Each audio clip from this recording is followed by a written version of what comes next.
suis Éric Dupuy, conseiller spécial du président Jean-Pierre Fabre, porte-parole de l'ANC chargé de la communication. Monsieur Éric Dupuy, comment vous organisez à aller à ces élections législatives et régionales couplées? Dans la présentation que j'ai faite tout à l'heure, je dois ajouter que je suis le président de la commission des affaires électorales, c'est-à-dire la commission qui s'occupe des problèmes liés aux élections sur toute l'étendue du territoire national. Donc nous avons beaucoup travaillé ces derniers temps. Ça fait un peu plus de 3 mois que nous travaillons sur les prochaines élections. Je peux vous dire que nous avons déposé des listes électorales aussi bien pour les législatives que pour les régionales sur toute l'étendue du territoire national.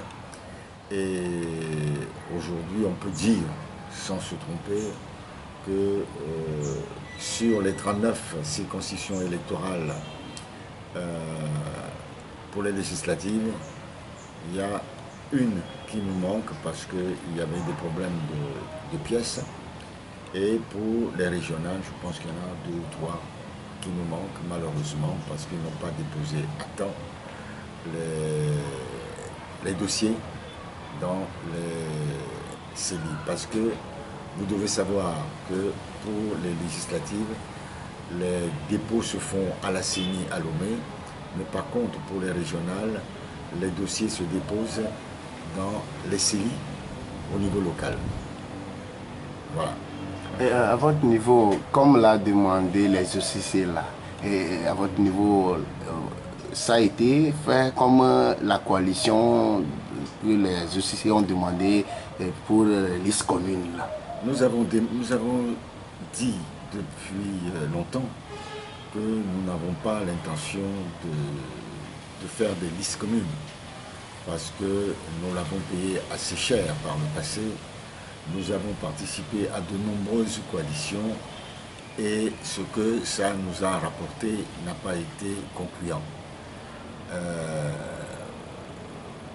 Rassembler des partis politiques qui n'ont pas les mêmes objectifs, qui n'ont pas les mêmes moyens de conquête du pouvoir, et puis à cela il faut rajouter toutes les kyrielles de mensonges, de dénigrement qu'on a connus en 2019, en 2020, nous avons dit qu'il vaudrait mieux pour l'ANC que nous allions seuls aux élections et nous verrons après s'il y a, certainement il y aura le moyen de travailler ensemble avec tel ou tel parti. Ceci étant dit, je peux vous rassurer que nous sommes en contact permanent avec certains partis et nous essayons d'échanger nos points de vue ensemble, nos positions ensemble. J'ajouterai, peut-être pour terminer, que l'organisation précipitée des coalitions à la veille des élections est vouée à l'échec. Parce que pour pouvoir organiser de telles coalitions, il faut avoir travaillé sur une longue période, préparer les choses ensemble et pour éviter que tel ou tel parti essaye de tirer le drap à son profit. Souvent, dans des conditions comme ça, nous l'avons constaté, nous l'avons dit haut et fort, ça crée des frustrations, ça crée des problèmes. Le système togolais fait qu'il y a beaucoup de mensonges, il y a beaucoup de jalousie qui font que l'opposition togolaise a beaucoup de mal à s'organiser ensemble. Et souvent, l'ANC a fait souvent alliance avec le PSR. Pourquoi maintenant vous n'avez plus associé le PSR comme votre allié. Le PSR est dans un autre regroupement. Le PSR est dans le... je crois que c'est GMC. Donc c'est tant mieux pour le PSR.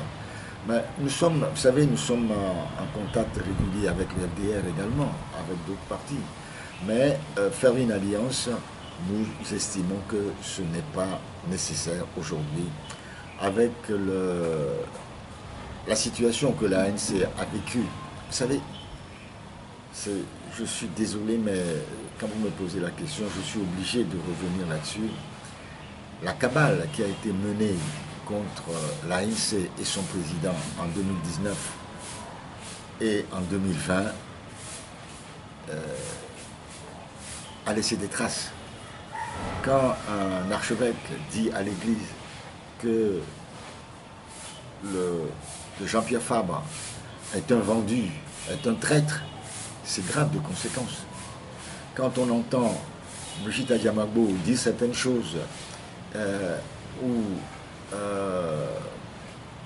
les membres de l'ex-DMK disent certaines contre-vérités, ça laisse des traces. Aujourd'hui encore, des gens qui ne réfléchissent pas beaucoup, qui se refusent de réfléchir, vous disent ben, Jean-Pierre Fabre a reçu de l'argent. Excusez-moi, il faut être totalement bête, totalement ignare pour pouvoir relayer des idioties de cette nature.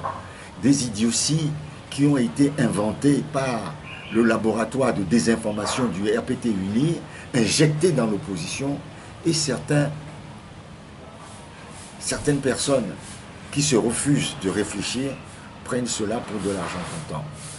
Mais il faut beaucoup de temps pour effacer de la mémoire de ces gens cette contre-vérité, cette méchanceté, ce dénigrement qui a été organisé pour détruire l'ANC et détruire l'opposition. Parce que tout le monde sait dans ce pays que le parti le plus déterminé à se battre contre ce régime, c'est bien l'ANC avec à sa tête le président Jean-Pierre Fabre. Aujourd'hui, l'ANC peut avoir tous les candidats dans ces circonscriptions. Nous les avons. Et avec ceux qui vont rester dans les bureaux de vote, tout ça, là, vous avez... Nous sommes en train de travailler sur cette base-là. Mais aujourd'hui, pour notre présence dans toutes les circonscriptions électorales, je vous le disais tout à l'heure, sur 39 circonscriptions électorales pour les législatives, nous sommes dans 38. Nous sommes dans 38 sur 39. Donc là, et normalement, nous avions les 39, mais malheureusement, au dernier moment, il y a un problème de pièces d'une circonscription électorale qu'on n'arrivait pas à obtenir. Vous savez, on a rencontré beaucoup de problèmes au niveau des cartes d'électeurs. Certaines cartes d'électeurs n'étaient pas lisibles, parfois c'est rejeté par la machine, il fallait retourner chercher les documents, ce qui fait que, bon, au dernier moment, il y a une circonscription électorale qu'on n'a pas pu sauver, on n'a pas pu avoir en temps et en heure les documents qui manquaient au dossier. Parce que nous avons fonctionné comment? Au siège de l'ANC, on travaillait en journée continue, un groupe que je présidais, et ce groupe étudiait tous les dossiers un à un pour éviter qu'il y ait des problèmes à la CENI. Tous les dossiers étaient passés au peigne fin, y compris les dossiers qui devaient être déposés dans les CENI à l'intérieur. On les travaillait, on leur envoyait, ils n'avaient qu'à aller déposer à la CENI. Donc, ce qui fait que il y a une seule circonscription qui nous manque, c'est dommage, nous le regrettons. Je peux vous le dire, c'est au Tissu. C'est au Tissu. Et dans les régionales, de mémoire, je pense qu'il y a 2 ou 3, dont au Tissu toujours, qui nous manquent. Sinon, nous sommes présents partout. Et nous avons eu même beaucoup de dossiers. Ça va créer des mécontents, c'est normal. Mais je félicite tous les membres de l'ANC qui ont déposé leur candidature. Pour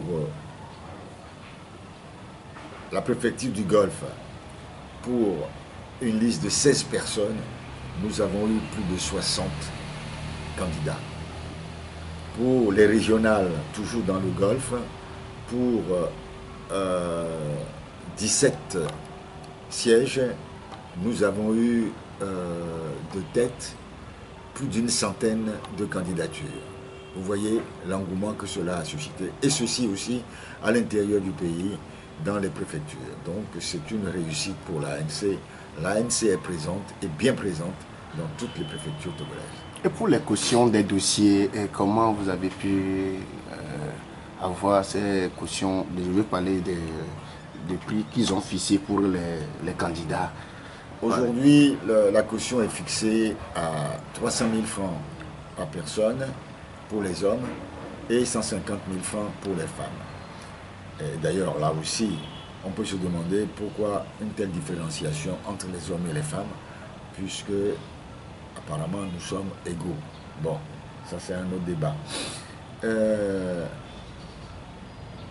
Nous sommes en train de réfléchir à cela, parce que, vous savez, pour les 2 scrutins, il nous faut environ 59 millions, 58 millions et des brouettes, disons 59 millions, pour pouvoir assurer notre présence dans tout le pays. Donc nous sommes en train de voir comment nous pouvons collecter ces 59 millions, 60 millions, juste pour les cautions. Vous devez savoir que ces cautions sont remboursées pour les listes qui ont obtenu plus de 5% du suffrage exprimé. Et les autres, c'est de l'argent perdu. Donc nous devons bien réfléchir à ce que nous faisons et voir comment trouver l'argent pour le faire. Pour trouver l'argent, nous avons lancé un appel de fonds, un soutien populaire. Et à ce sujet, d'ailleurs, vous allez rigoler, il y a certaines personnes qui se croient intelligentes, malignes, qui critiquent le fait que l'ANC ait lancé un appel de fonds. Vous savez qu'en France, il y a une loi qui dit que tous les partis politiques peuvent solliciter les aides, le soutien des citoyens, et c'est à hauteur de 7 500 € par personne et par an. 7 500 €. Ce n'est pas 100 000, ce n'est pas 200 000, ce n'est pas 1 million. C'est plusieurs millions. 7 500 € chacun. Si vous multipliez par ça, fait plus de 5 millions chacun. Et cette somme versée aux partis politiques est déductible des impôts. Alors, des ignorants, des ignares font des audios, des vidéos en disant que l'ANC a reçu de l'argent de Faure Gnassingbé, maintenant il vient spolier les pauvres populations. Ça, ce sont des gens qui sont maigres dans leur cerveau. Des gens qui ont des trous dans leur cerveau, qui ne comprennent même pas ce qu'ils sont en train de dire. Trop loin. Ils ne comprennent pas ce qu'ils disent. Même aux États-Unis, on fait appel aux dons publics pour les élections. C'est comme ça, parce qu'un parti politique ne reçoit pas nécessairement de l'argent de l'État. Ce sont les cotisations des militants qui font qu'un parti politique vive. Et lors des élections, suivant des critères donnés par pays, on apporte une aide aux partis politiques. Mais le reste, ce sont les citoyens qui financent. Je me rappelle, à un moment donné, en France, M. Sarkozy, à la veille des élections, était parti aux États-Unis organiser des meetings pour recevoir des dons. Pour recevoir des dons. Et pourtant, ce que M. Sarkozy représente en France, Jean-Pierre ne le représente pas en tant que puissance financière. Arrêtons de tromper le peuple. Arrêtons de mentir au peuple. Ayons le courage de dire la vérité. Ayons le courage de dire au peuple la réalité, la véracité des choses. Ne prenons pas le peuple togolais pour des imbéciles. Je vous en prie, arrêtez ce cinéma qui ne sert à rien. Et pourquoi c'est dans les moments des élections que ces attaques parce que le régime en face sait que l'opposition, celui qui se dresse vraiment contre le régime, celui qui n'a jamais pris part à aucun gouvernement, celui qui n'a jamais mangé dans leurs mains, c'est bien Jean-Pierre Fabre, c'est l'ANC.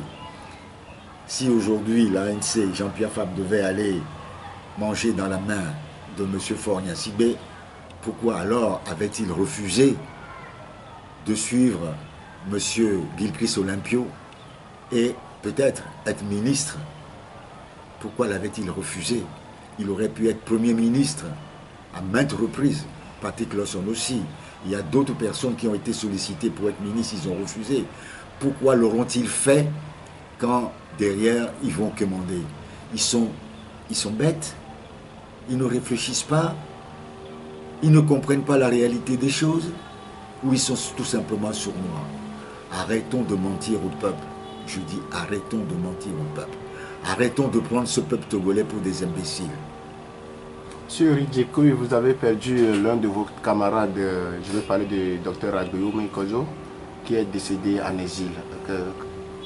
Comment vous avez eu cette mort de votre camarade? Vous savez, M. Agbeyomi est décédé, c'est un Togolais, c'est un citoyen togolais, et il a occupé des postes importants dans ce pays.